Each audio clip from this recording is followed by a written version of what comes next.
this is Ian Lamont from Lean Media giving episode 5 of the 2022 Amazon Shallow Dive for publishers. Today we'll be talking about Amazon advertising. This is really a game changer for many publishers, although in the past year or two, conditions have changed in Amazon advertising to make things a little bit difficult, and I'll get into that in a minute. One thing I'd also like to say on the Lean Media video channel, if you subscribe to it, or if you go to leanmedia.org and click on video, you can see videos where I actually demonstrate how to create an advertisement. So that goes into the step-by-step details. This is more of a high-level overview, and let's get started.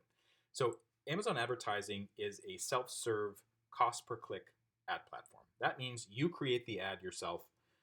You upload the assets if there are any assets to upload. You determine which book is going to be advertised. You set a budget. You set a length of the campaign, and then upload keywords maybe, or choose keywords, and then Amazon runs with it. You can use it through different types of programs. I've used it through Amazon Advantage. Other publishers, maybe some of you, will use Amazon KDP. That's an option. It's also available to Amazon Seller Central users as well.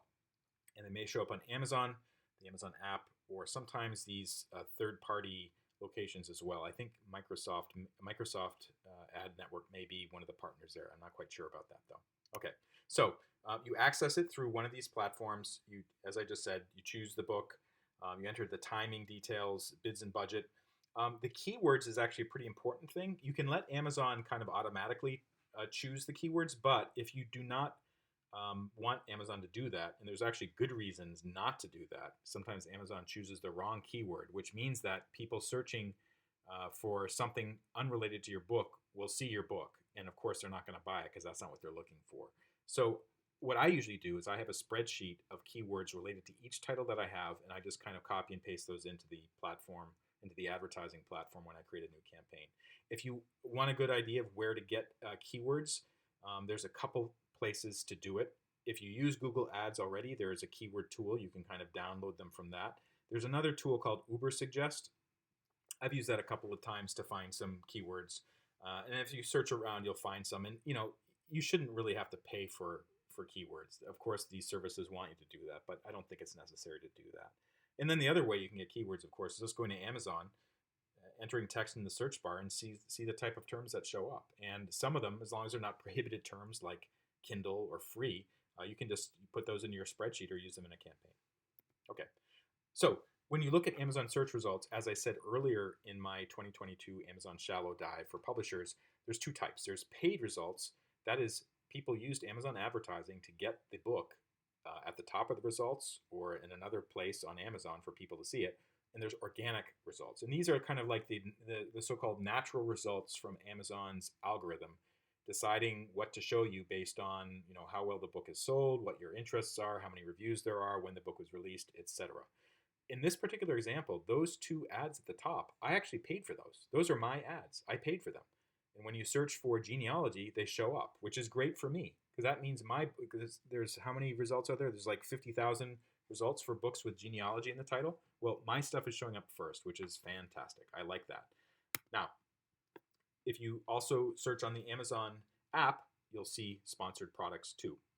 These sponsored products just means books that were put into an Amazon advertising campaign. So if you search for genealogy gifts, you'll see one thing that you'll see from me, from my company, is archival quality forms for genealogists. And then also you'll see some other titles that I sell, like Genealogy Basics in 30 minutes. These are sponsored product carousel ads. So if you go to the desktop version of Amazon, you open up a detail page for any book, scroll down, you'll see these kind of horizontally scrolling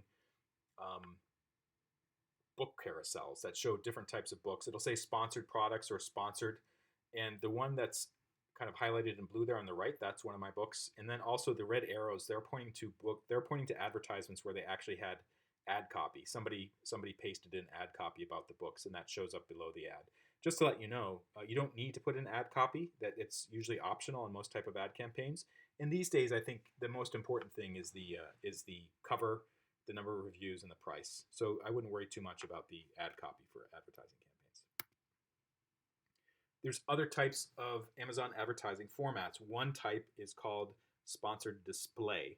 That's the one that's highlighted in red at the bottom there. So even on a book, Into the Abyss, right below the listing, you'll see another prominently advertised book that's for somebody else. So the person who published Canary in the Coal Mine, they have nothing to do with Into the Abyss. They just created a campaign that will piggyback on top of a successful book. Maybe it's something related to a similar topic, and it will show up there. Another type of ad that you may see offered to you, I do not recommend it, is the lock screen ad. I've tried them out. It was completely worthless. Sponsored display, that's the one that's in red below. Sponsored brand, if you have a trademark, you can access sponsored brand advertising. And I do have trademarks, and I do use sponsored brand ads. If you don't have a trademark, you won't even see that as an option when you go to Amazon advertising. Video advertising, that's another brand option. It's new.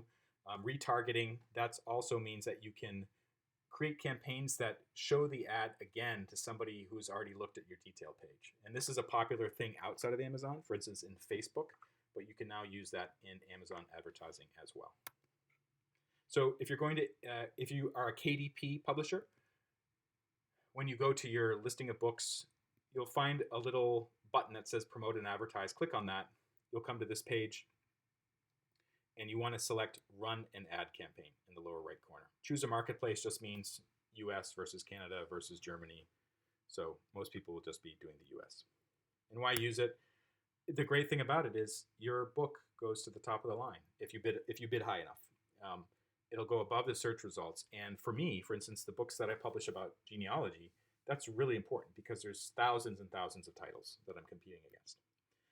People on Amazon, they want to buy stuff, or they're researching it maybe to buy it later. So that's really good because on other platforms, that's not always the case. You don't have to hire anybody. There's a little learning curve, but it's not that bad. And you can measure the results of campaigns, which is really crucial. Spend a lot or spend a little. I crossed out still some bargains because that has really changed in the past year or so. There are not that many bargains left for books.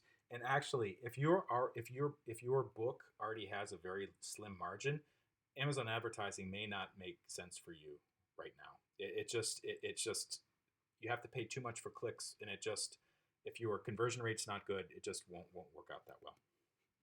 You can do things like split testing, fine-tuning campaigns. And in fact, I tell people that it's like kind of tending a garden. It's not fire and forget. You have to kind of go back and make sure the campaign is working well. If you find a keyword you're spending a lot of money on it, but it's not generating sales, then it's time to turn off that keyword. So you have to go back and monitor that. Another great thing about Amazon advertising is you can use other authors' names and titles. And earlier in this series, the Amazon 2022 Shallow Dive for Publishers, I said in your book metadata, you can't use other authors' titles or names, but in Amazon advertising, you can. So if you're writing a horror novel, you can use Stephen King as a keyword, or you can use Stephen King Cujo as a keyword. And that's really, really valuable, especially if your book is similar to something else that a famous person has written or similar to a well-known book. Have to be super careful. All this stuff that I'm saying about advertising, if your detail page looks terrible, you may be wasting a lot of money because you can have the best advertising campaign, but if you pair that with a bad detail page, the cover looks terrible, there's no reviews, there's only a few reviews and they're 3-star reviews, then people are just going to hit the page. They're going to see that there's something wrong, doesn't meet expectations, and they're just going to bounce off. It's a waste of money. A lot of people don't know their margins about their books, and I do. I'll tell you what it is. For most of the books that I sell, the net profit from Amazon is usually about $4.50 per title, ebook or paperback. So I know that going in. This is actually before I take out other costs related to running the business and royalties. But because I know what that cost is, if the cost is more than that for converting somebody to a buyer, like let's say that my margin is $2, but I'm paying $4 to convert each buyer, I'm losing money. Why would I be spending money on advertising where I'm actually throwing money away? Because if the margin is $2, that means the cost of advertising to convert a browser to buyer should be about $1 per sale.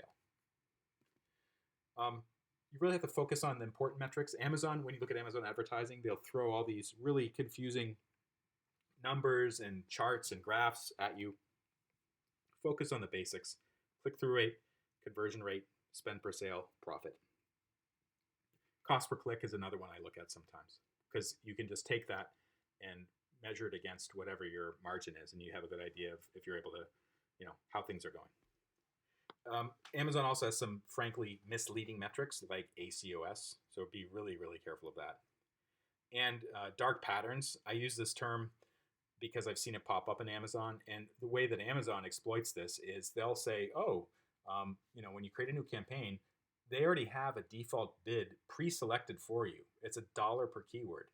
And that's crazy because a lot of the time you don't want to spend $1 for keyword, especially if it's a bad keyword.